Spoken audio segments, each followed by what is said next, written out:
back to my channel.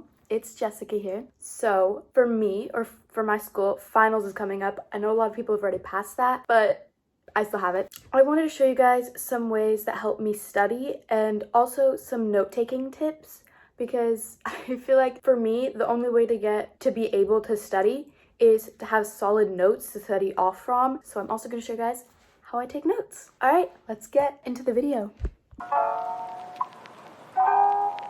Okay, so to start off, I'm going to talk about stationery. My mom and I both love stationery and notebooks and all of that fun stuff. So we have a lot of it. It's been a lot of trial and error for me, trying to figure out what works best for me, what like stuff I need to help me study at school. And what I found is super helpful is having one big binder. I forgot that was in there. One big binder, because then I can keep it all in one space. And for me, folders just are annoying, and I like having binder just in case I can clip things in and section it out instead of just having like stuffed papers. And then another super helpful thing is having notebooks for like individual classes. For some classes, I feel like notebooks are easier than loose leaf paper in a binder, but for other classes, you probably want like a binder to clip things in to help keep all your papers organized. So I have both. I keep one pencil case, and I don't clip it into my binder because I like having it free here. And inside I keep lots of black pens. Then I have a ton of pencils. I have these Sharpie highlighters, which I love a little bit at the beginning of the school year because they're good for like highlighting papers, like articles and stuff. But for like note-taking or stuff, I like using the mild liners. I'm obsessed with these. My mom and I literally have like 3 packs of these. I'm not even joking. These are probably my favorite. That's kind of the stationery I use, and it all fits into my backpack perfectly. Like my backpack is pretty small, but all of this stuff fits in so well as my computer charger, and my lunch, and my water bottle. Like all of it fits in so perfectly. It all fits in my tiny backpack. I don't understand how. It's like the Mary Poppins bag, but it works. Okay, let's start off with taking notes for a science class. My science teacher has us keep everything in a notebook because we have like our own little notebook of stuff that's a class set that will like write the questions down, and we have to draw a lot of models in it. While still following the format that my teacher gives us, I've managed to make a way to make it look good. And if your teacher's like that, then you should follow what their format is. But if they like allow you to do like cute stuff with it, like these headings and stuff, I would do that. Let me show you guys. So starting off, this is from current chapter 1, was the intro to physics. I put the title in highlighter, and then I went over it in pen. I don't have the date for this because I never wrote the date at the beginning of the year. I would recommend writing the date. And then I had the question that was given to us in the notebook highlighted, and I put the answer right underneath. And then for dividers, my favorite kind of way to divide the paper is just to do a little squiggly. I think it just looks super cute. Yeah, it's cute. And then I draw all my models in pencil. I am so terrified of messing up. I mess up a lot. That's why like writing in pen is super scary for me. So if you make a lot more mistakes than even I do, or like you're terrible with spelling, do it in pencil first while you're in class and then make it fancy later. Or you can just do it in pencil and highlight in pencil. I just feel like if you write in pen, you can see the highlighting better, so it looks a little bit better. For experiments, when you have a table, I write the experiment number and I highlight it, and then I draw the table and I write all my stuff in. And when I'm answering questions, because we have questions to answer, I highlight keywords or vocab, make sure I have all of that there. And yeah, so I have a vocab. This is where I started writing the date. I highlight all the vocab words or like important things I notice that I want to like make sure I pay attention to. Over here, models in pencil, I have the tables there, and I highlighted the specific things in the questions. I feel like just for me, that's the best way for me to have my stuff in physics look nice while also following my teacher's specific instructions. Next is history. My history teacher did have us take notes in a certain way at the beginning of the year, and then we stopped doing that. But basically what that looked like was just we had a huge textbook to read from, and he would have us answer the questions at the end of the textbook in our notebook. So we'd be like, chapter 10, section 3, whatever it was, and then 1, answer this, highlight the question, then have the answer.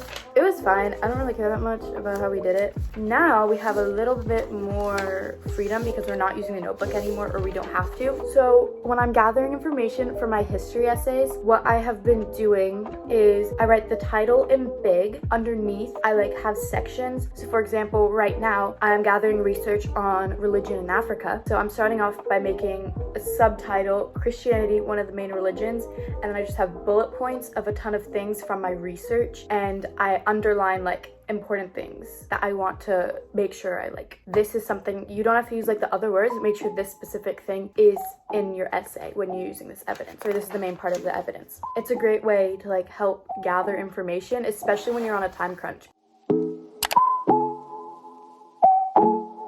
Alright, for my math notes are literally my favorite. I'm not even kidding. I love math. Math is my favorite subject, not just because I'm good at it, but math notes are my favorite to do because there's just so much stuff, but it's not like too much stuff where it's like, but it's also like interesting stuff, not just writing down bullet points, which I usually do with history and language arts. So I haven't filled in my table of contents. I start off, I have my title, or like what the name of the lesson we're doing is. So for example, on the first day, it was basic building blocks of geometry. I write the vocab word, highlight it, and put the definition next to it, skip a line, vocab word, highlight, put the definition next to it. So yeah, and then with formulas, I write the formula name in the highlighter, and then I put the formula next to it. When I'm like breaking down a formula, for an example, I'll highlight each step, like the parentheses and the arrows, because yeah. And then every time there's a new unit, for example, the basic building blocks of the current unit, then we went to logic and reasoning, so I changed the color to orange and did. I feel like color coordination helps make notes look so much better. If I have to like draw something out, a shape, I will use pencil because I cannot draw to save my life.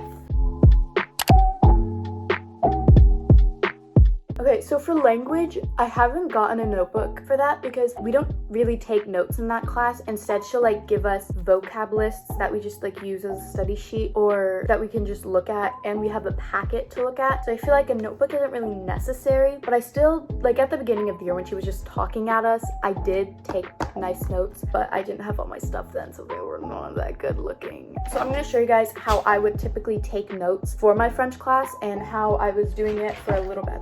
Beginning of the year, and also show you guys an example of how to take notes. I am going to write the date. Today's date, what is it? January 22nd, 2023?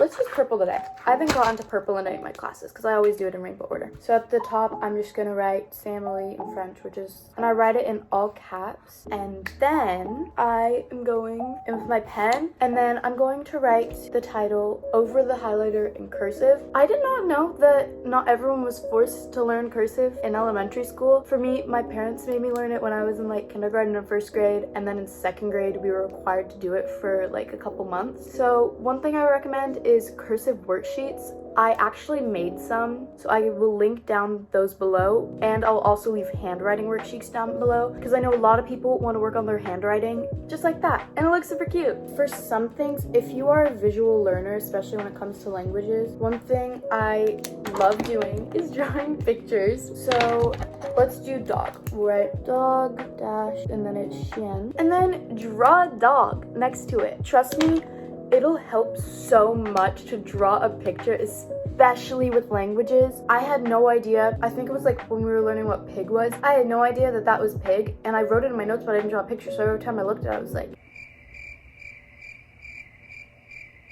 But then I drew a picture, so now when I look at it, I'm like, oh, that means pig. So pictures, very helpful. I can't remember how to draw a dog. Okay, this is a terrible dog. Ignore how absolutely horrendous the dog is. But yeah. Alright, thank you guys so much for watching this video. If you enjoyed it, make sure to give it a like, subscribe to my channel, and hit the notification bell so you get notified every time I post a new video. If you want to see more of these videos, also comment down below. Go follow my Instagram, Pinterest, TikTok, all links down below, and have fun studying. I'll see you guys in my next video. Bye!